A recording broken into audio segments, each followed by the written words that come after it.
and have more energy today than I did last night. I was probably too tired, and I do fumble for words at times because of brain fog and fatigue.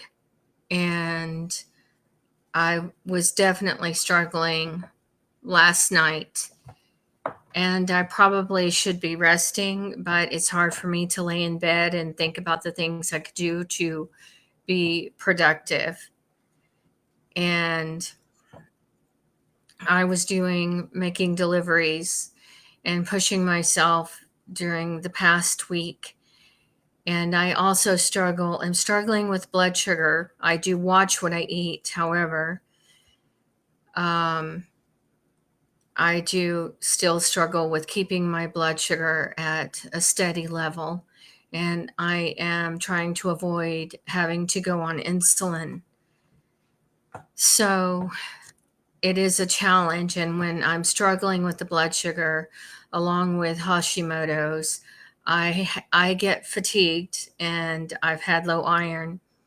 And I also deal with brain fog because of all three of those conditions. So it is a challenge at times to get my brain to work. I have a lot of useless knowledge about the United Methodist denomination and their policies and their administrative process because I was raised in it. However, I realized how important that knowledge was, having gone through abuse and understanding how irresponsible the Texas Annual Conference administration was in addressing these issues. And also by reading an apology letter at annual conference to clergy, when usually clergy are the perpetrators of abuse and not directly addressing the survivors of abuse from people that are in a leadership role within the United Methodist denomination. And that is a failure on their part. What is also a failure is the Texas Annual Conference administration being involved with a corrupt administration,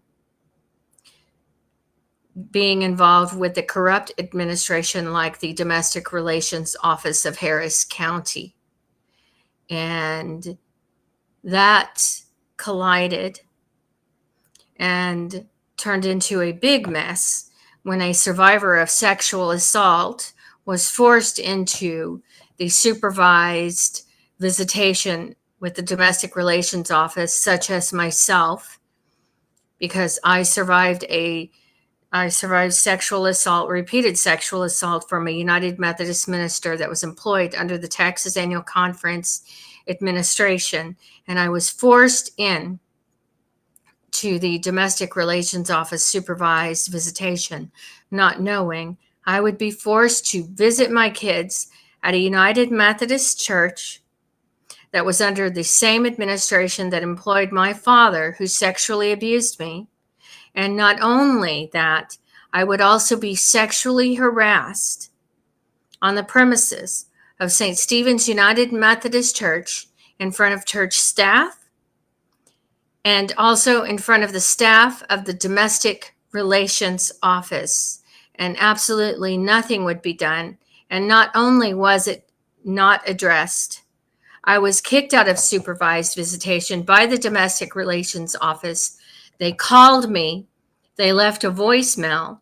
They did not email me. They did not mail me a letter. Supposedly, my ex-husband, Carl E. Anthony, said he received a letter from the Domestic Relations Office saying I had been kicked out because I was not happy because I exposed sexual assault and sexual harassment. They also said I was taking photos and taking video. Of course I was, so I could get documentation They are writing things down. They do not let us see what they're writing down about us, and they do not allow us to document our visit. So I walked in wearing cameras. I figured out how to purchase body cameras on Amazon, and I walked in wearing cameras and got video footage of the supervised visitation. They take our cell phones, so we cannot record or get video. So if we don't have any way to document that, then anyone who chooses to sexually harass you during the visitation in front of your kids, they can easily get away with it, and it's their word against yours. And the Texas Annual Conference is involved with that by allowing the supervised visitations to take place at 2 of their churches, and they are letting the domestic relations office use 2 of their churches as visitation sites for the supervised visitation. So I'm going to continue covering the rest of the sexual ethics policy. And after that, I am either going to cover the safe sanctuary policy, or I'm also going to talk about and read from the Methodist website about the Board of Ordained Ministry.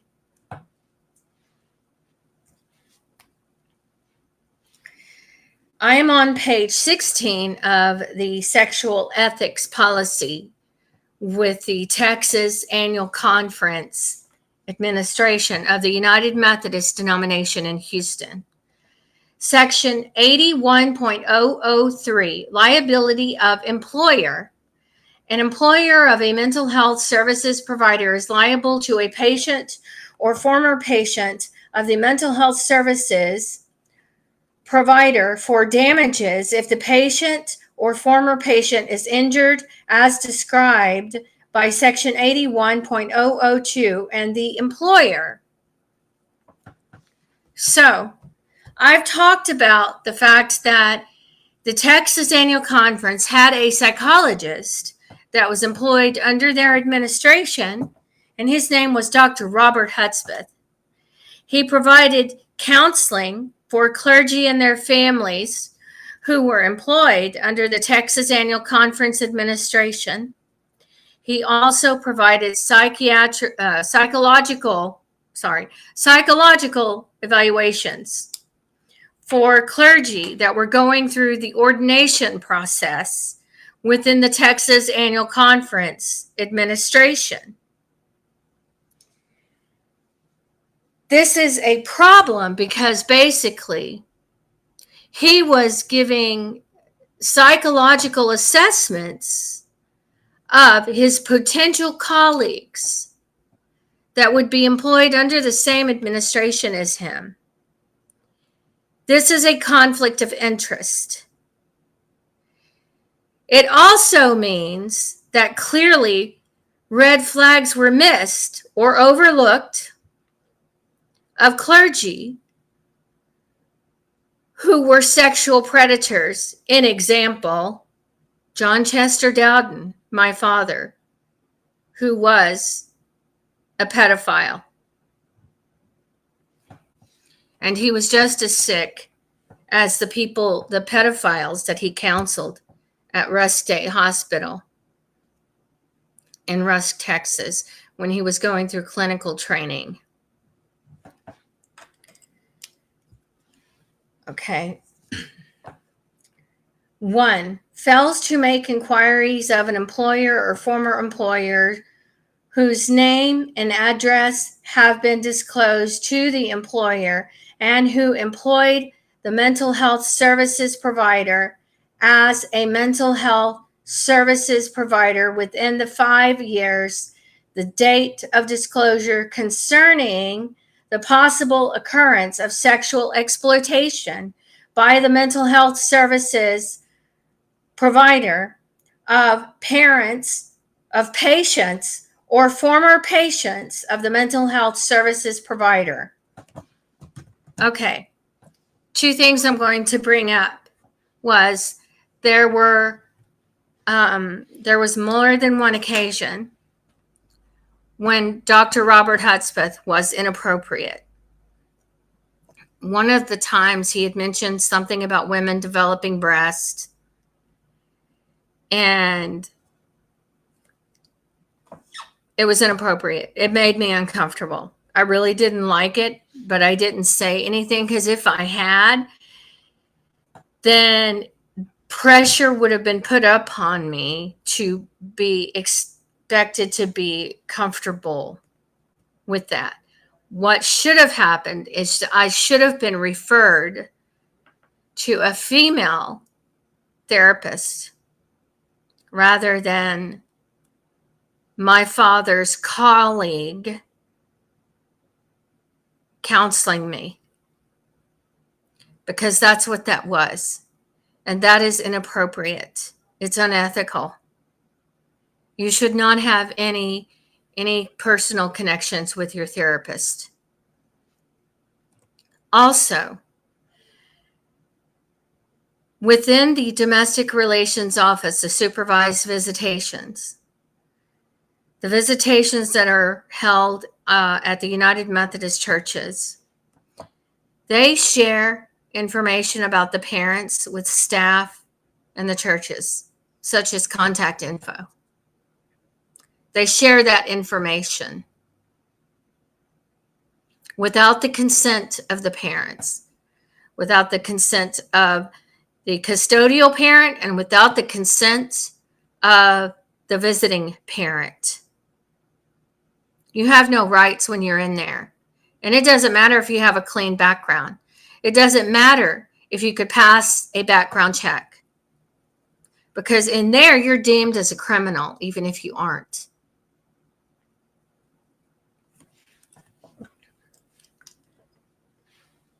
Okay.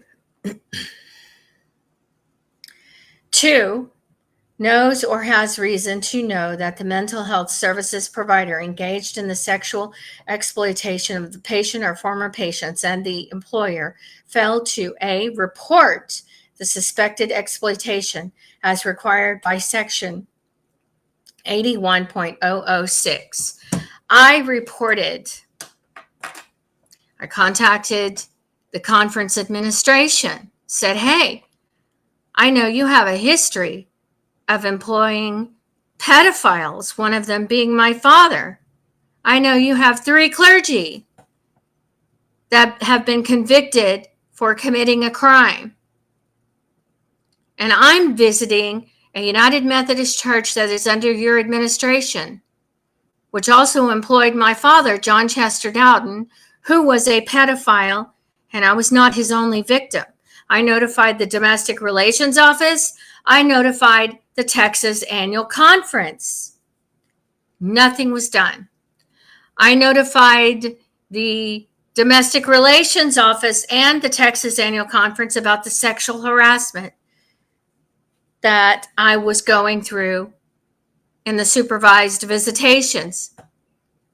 Nothing happened beyond the fact that I reported it. That was it. I was also informed by Gwen Adams, who was over the supervised visitation, that is involved with the visitations with the United Methodist churches, who tried to gaslight me into believing I had nothing to do with the United Methodist denomination or the Texas conference that employed my father, who had my cousin, Judge Morris Hassel, as the chairman of the board of trustees with the conference in the 70s and 80s, who was a graduate of Lon Morris.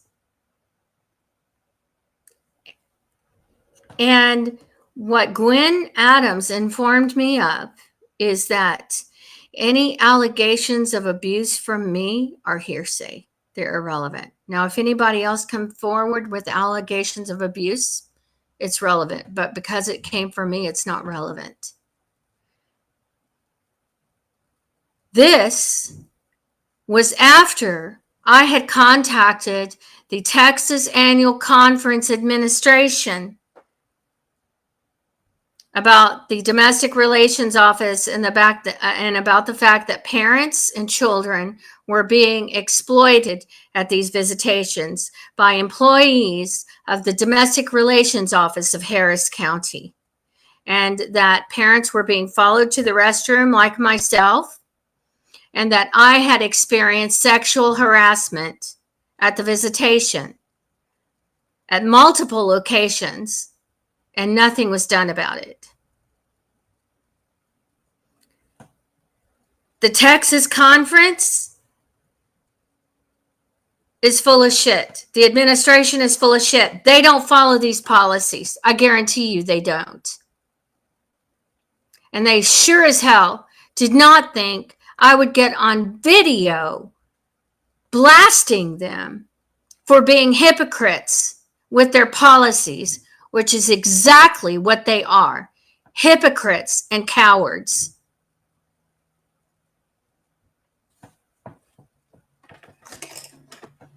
I'll read the next one.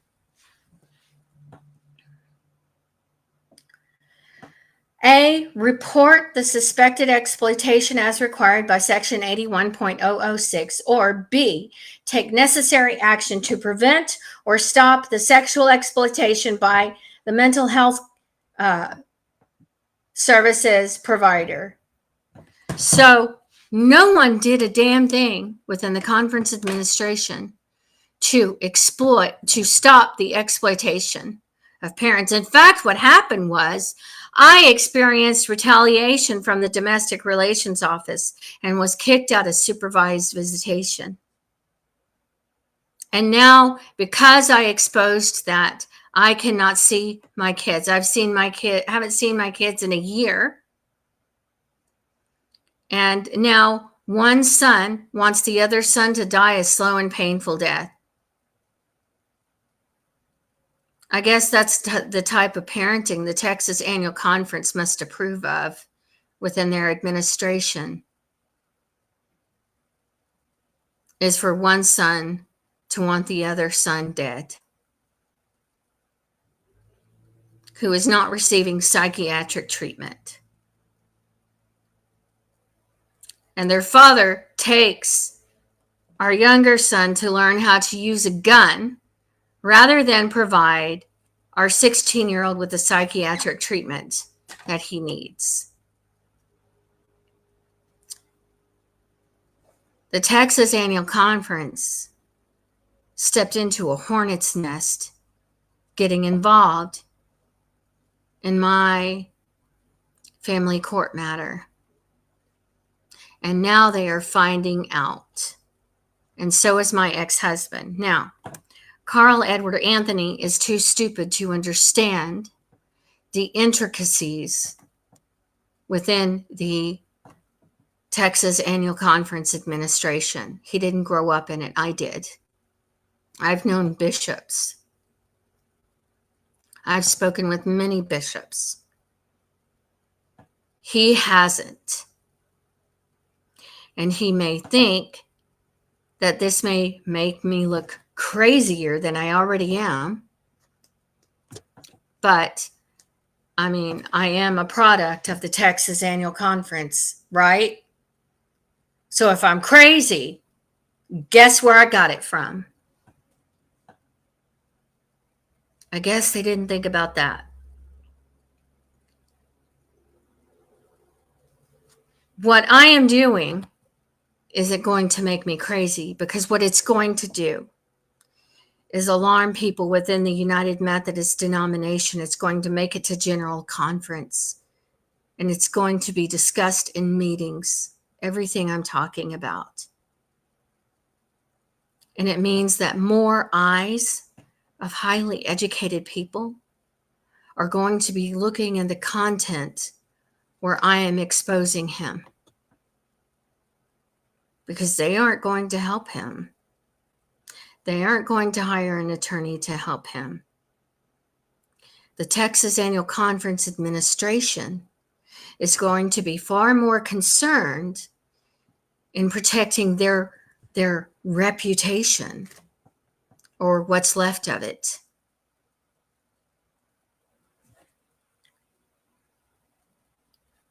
That's what he doesn't understand.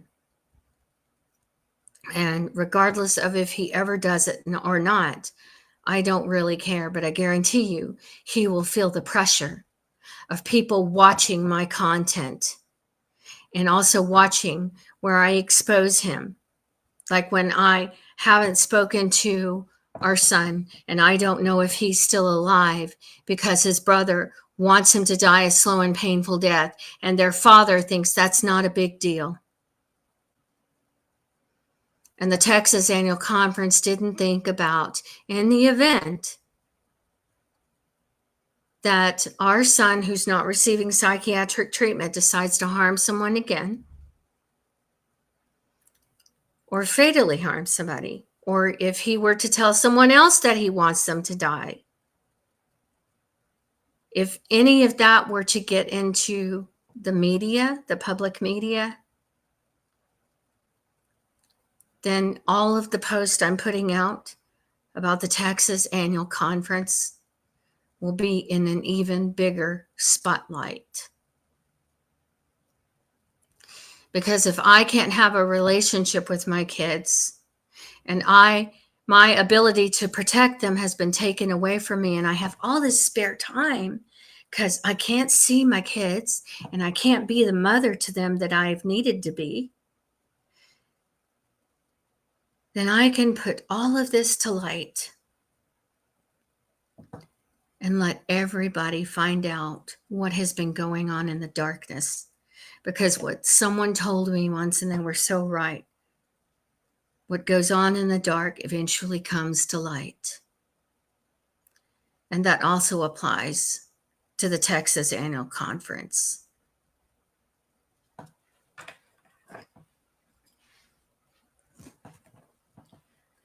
Okay.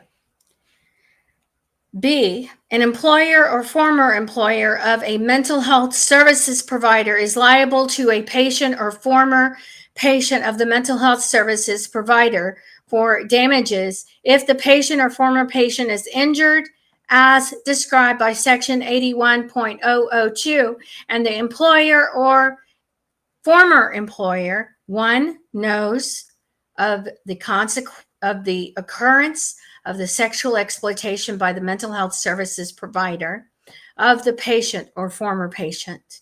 Two, receives a specific request by an employer or a prospective employer of the mental health services provider engaged in the business of providing mental health services concerning the possible existence of nature of sexual exploitation by the mental health services provider. And three, fails to disclose the occurrence of sexual exploitation. So what I've described to you, there are parents that are forced into the supervised visitation with some type of health diagnosis. I also met a diabetic who was forced into the domestic relations office because of her diabetes, because she was insulin dependent. And the domestic relations office has every intention of keeping a parent in there indefinitely because they are profiting from this corruption. And I am not the only parent who was in there with a mental health diagnosis. In fact, I went through 2 psych evaluations. I passed the first one. It was the second one when I had myself admitted into a psychiatric unit that I was diagnosed with post-traumatic stress disorder. I didn't want to die. It is just not my personality to want to attempt to harm myself or take my life. However, I was so traumatized. I no longer wanted to live, but I also no longer wanted, but I no longer wanted to live, but I didn't want to die. I didn't want to take my life. I would have rather somebody else did it. I didn't want to do it. But I needed treatment because it is not a good place to be when you don't want to die, but you don't want to live anymore because you're in so much pain.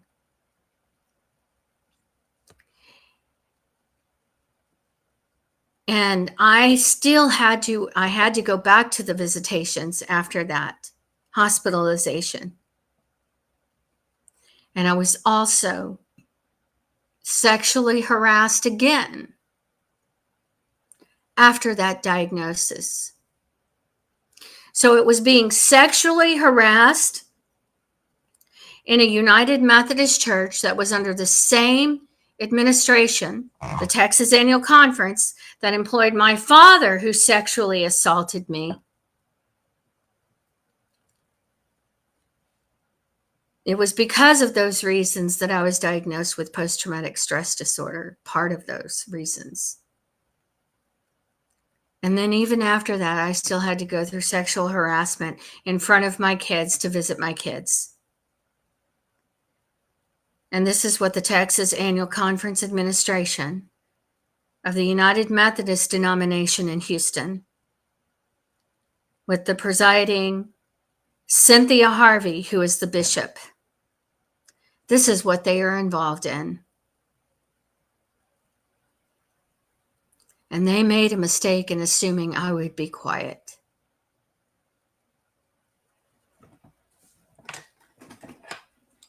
So harm was done, but I was not the only person in there with a mental health diagnosis.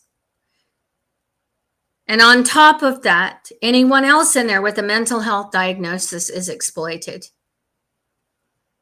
There was a mother in there who was told that she could use the restroom with the stall door open while they watched her on the toilet and allowed her kids to run in there. Why would the domestic relations office employees need to watch children run into a stall and watch a mother on a toilet urinate or have a bowel movement? Why would they need to watch that? And why would a United Methodist Church under the Texas Annual Conference administration allow this to go on when this goes against their very policies? It goes against the sexual ethics policy. It goes against the safe sanctuary policy. That is so disturbing. And by the way, I did video myself using the restroom. I was having a bowel movement, since the Domestic Relations Office finds that so fascinating, along with the United Methodist, the Texas Conference, and St. Stephen's United Methodist Church. I have that video if they would like to watch it and listen, since they enjoy listening to that. I can send it to them if they would like.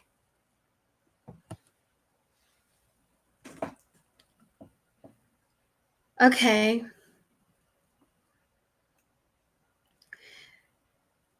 No, let's see, this is B. An employer or former employer of a mental health services provider is liable to a patient or former patient of the mental health services. Okay, I read that. This is one. Knows of the occurrence of the sexual exploitation by the mental health services provider of the patient or former patient. I'm going to go over 30 minutes. 2, receives a specific request by an employer or prospective employer of the mental health services provider engaged in the business of providing mental health services concerning the possible existence or nature of sexual exploitation by the mental health services provider. And 3, sorry, my fingers don't work, fails to disclose the occurrence of the sexual exploitation. Isn't that interesting? Because I reported it. It was never addressed. I was even told by Gwen Adams, who was in charge of the supervised visitation, after I contacted the conference administration, that any allegations of abuse from me, sexual harassment, not relevant. If it's coming from me, it's hearsay. I have that on recording.